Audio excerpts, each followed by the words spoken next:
Assalamualaikum warahmatullahi wabarakatuh. Perkenalkan, nama saya Hairunisa, NIM 20010202035, dan rekan saya Dela Abdillah dengan NIM 2001020200052. Kami dari kelompok 7 ingin mempresentasikan judul investasi jangka pendek.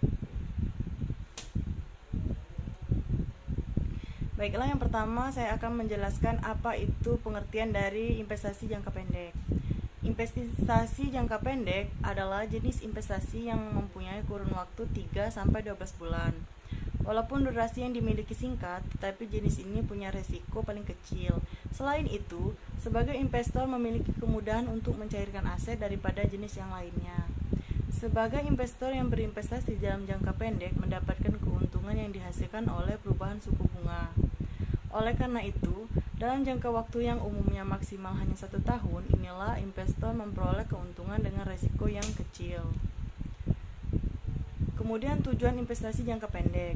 Yang pertama yaitu menyalurkan sisa cash flow secara bijak, menjaga stabilitas cash flow, menyalurkan kelebihan dana yang ada dalam keuangan sehingga dapat disimpan, dapat menjaga kesehatan finansial serta terhindar dari perilaku boros. Yang kedua yaitu memiliki passive income, memiliki kurun waktu yang maksimal 1 tahun. Jika tidak mengambil dana yang disimpan, maka jumlah akhir akan bertambah. Hal ini terjadi karena perubahan suku bunga pada jenis instrumen yang dipilih untuk berinvestasi.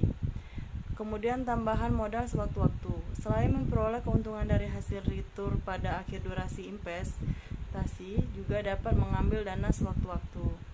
Meskipun terdapat durasi dalam masa investasi, jika perlu tambahan modal, maka dapat lakukan pencairan dana yang diinvestasikan.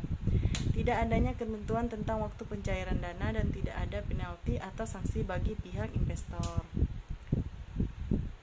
Lalu di jenis-jenis investasi jangka pendek, yaitu yang pertama reksadana, yaitu reksadana pasar uang. Kamu dapat memilih RDVU karena durasi hanya 1 tahun dan penawaran besaran bunga yang menarik. Yang kedua yaitu deposito. Deposito memiliki durasi 3 bulan, 6 bulan, hingga 12 bulan. Kelebihan deposito yaitu penawaran bunga yang cukup tinggi setiap bulannya. Namun, jika menyimpan dana di deposito bank, yaitu tidak bisa mencairkan dana hingga tiba tanggal jatuh tempo. Yang ketiga yaitu P2V lending atau peer-to-peer lending adalah kegiatan peminjaman modal antara investor dengan peminjam.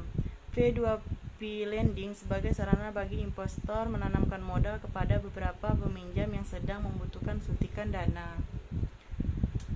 Adapun keuntungan investasi jangka pendek, yang pertama yaitu waktu penarikan dana kapan saja. Yang kedua, keuntungan cepat dan risiko ringan. Yang ketiga, investasi jangka pendek aman bagi pemula. Lalu, perbedaan investasi jangka pendek dan jangka panjang, yaitu perbedaan yang pertama, modal investasi. Investasi jangka pendek tidak perlu modal yang besar untuk berinvestasi. Investasi jangka panjang memerlukan modal yang lebih besar agar menghasilkan return yang tinggi. Yang kedua yaitu durasi investasi, minimal 3 bulan dan maksimal 12 bulan atau 1 tahun untuk investasi jangka pendek. Investasi jangka panjang memerlukan durasi setidaknya lebih dari 5 tahun. Yang ketiga, risiko investasi.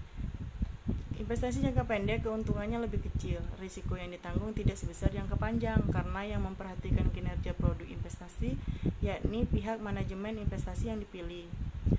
Sedangkan investasi jangka panjang, high risk, high return, yaitu punya risiko yang tinggi karena senantiasa menganalisis kinerja produk investasi. Adapun tips investasi jangka pendek, yang pertama yaitu sesuaikan kemampuan. Inti dari berinvestasi yaitu menyalurkan kelebihan dana dalam keuangan, sehingga lakukanlah investasi secukupnya. Karena sebelum investasi juga perlu memiliki dana darurat, asuransi, dan kebutuhan sehari-hari. Yang kedua, menetapkan tujuan. Karena dengan memiliki tujuan dapat melakukan investasi secara terarah dan rutin. Yang ketiga, menganalisis performa jenis instrumen, yakni menganalisis bagaimana kemampuan dari jenis instrumen yang dipilih. Langkah ini meminimalisir risiko kerugian. Kemudian kelemahan investasi jangka pendek.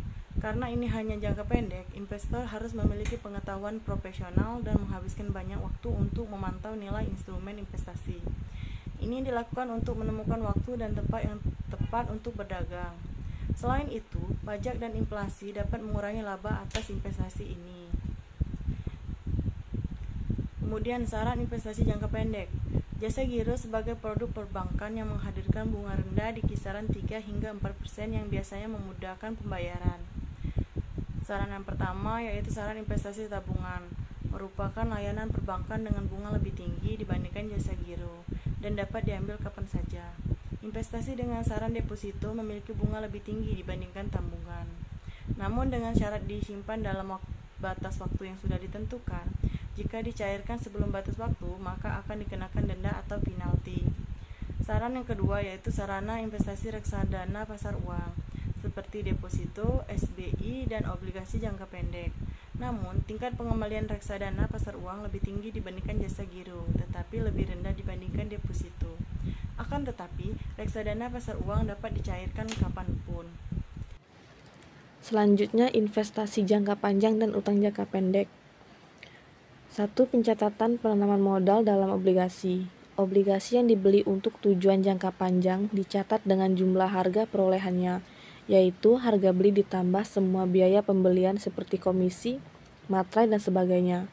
Apabila obligasi dibeli di antara tanggal pembayaran bunga, pembeli membayar harga beli ditambah dengan bunga berjalan, yaitu bunga sejak tanggal pembayaran bunga terakhir sampai dengan tanggal pembelian obligasi.